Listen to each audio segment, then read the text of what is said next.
Hello, dear listeners, and welcome to another episode of our journey into the realms of faith, reason, and the mysteries that bind the universe together.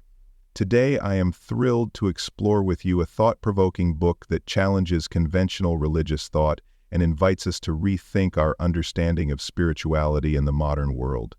The book is titled, There Is Only God, by H. Peter Warmbier, PhD. It's a profound exploration that bridges the gap between traditional religious beliefs and contemporary scientific perspectives. Warmbier takes us on a remarkable journey through a hypothetical dialogue between a seeker, someone yearning for deeper understanding, and a voice of reason that guides this exploration.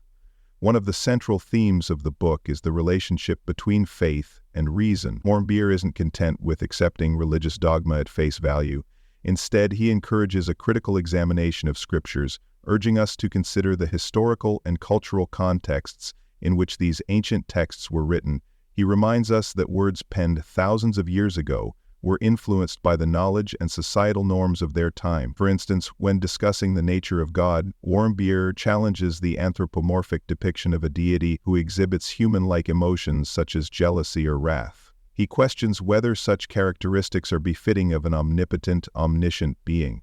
This perspective aligns with those of thinkers like Albert Einstein, who questioned traditional notions of a personal God with human traits. The book also examines the concept of miracles and probability.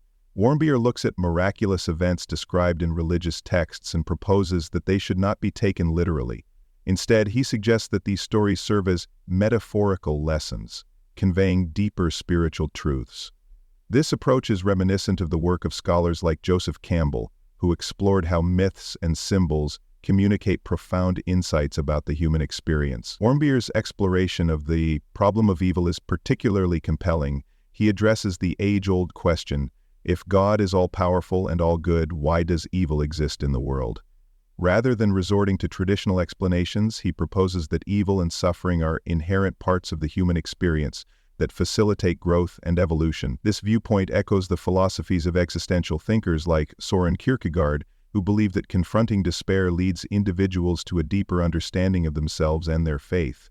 In re-evaluating the concept of sin, Warmbier posits that sin is not about breaking divine laws and facing punitive consequences from an external deity. Instead, he suggests that harmful actions naturally lead to self-inflicted suffering. This idea aligns with teachings found in Eastern philosophies, such as Buddhism's law of karma, where one's actions have inherent consequences that affect future experiences.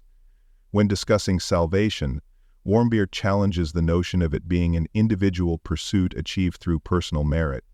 He suggests that salvation is a collective endeavor, realized through surrender rather than through accumulating good deeds. This perspective shifts the focus from individualism to interconnectedness, emphasizing our shared journey towards spiritual fulfillment.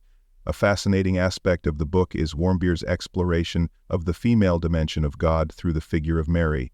He delves into the symbolism of the virgin birth, encouraging readers to look beyond the literal interpretation. By doing so, he highlights the importance of the feminine in the divine narrative, a theme that has been historically underrepresented.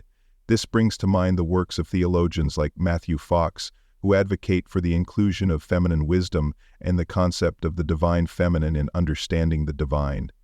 Warmbier also integrates scientific concepts into his theological framework. He introduces the ideas of Y-chromosomal Adam and mitochondrial Eve, references from genetic research that point to common ancestors of all humans. By incorporating these concepts, he offers an alternative perspective on the origin stories found in religious texts, suggesting a convergence of science and spirituality. The nature of consciousness is another profound topic explored in the book. Warmbier discusses not only individual consciousness, but also the concept of a collective consciousness. He draws upon the ideas of Pierre Teilhard de Chardin, a French Jesuit priest and paleontologist, who proposed that evolution is moving toward greater complexity and unity, culminating in what he termed the omega point, a state of unified consciousness. Teilhard de Chardin believed that humanity is evolving toward a higher level of spiritual existence, where individual consciousness merges into a collective whole. Warmbier expands on this idea, proposing that the illusion of individualism hinders our recognition of interconnectedness. He emphasizes co-creation as an essential aspect of human evolution, suggesting that we are active participants in shaping reality. This perspective resonates with modern understandings in quantum physics, where phenomena such as entanglement suggest that particles can be interconnected across vast distances, challenging traditional notions of separateness. It also aligns with Carl Jung's concept of the collective unconscious, a shared reservoir of experiences and archetypes that transcend individual minds. In addressing the transformative nature of suffering and pain, Warmbier encourages trust in the universe, evolution, and God. He views challenges not as punishments but as opportunities for growth and deeper understanding. This sentiment is reflected in the experiences of individuals like Viktor Frankl, a psychiatrist and Holocaust survivor, who found meaning in suffering and believed that it could lead to personal transformation. As the book approaches its conclusion, Warmbier articulates his personal conviction that there is only God. This statement encapsulates the idea of complete interconnectedness at the most profound level of reality. It suggests a unification of matter and spirit, where everything that exists is an expression of the divine.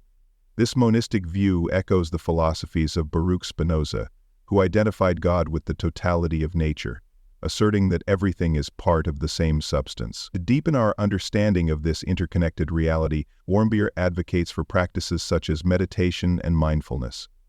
He emphasizes the importance of letting flow or surrender, allowing oneself to be present and receptive to the underlying currents of existence.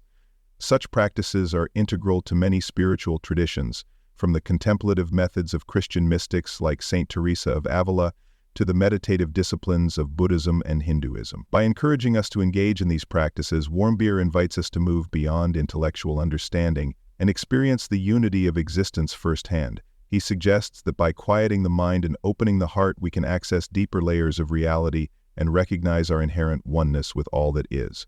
Throughout There Is Only God, Warmbier challenges us to question our assumptions, to look beyond literal interpretations, and to embrace a more expansive view of spirituality. He bridges the gap between ancient wisdom and modern knowledge, weaving together theology, philosophy, science, and personal introspection.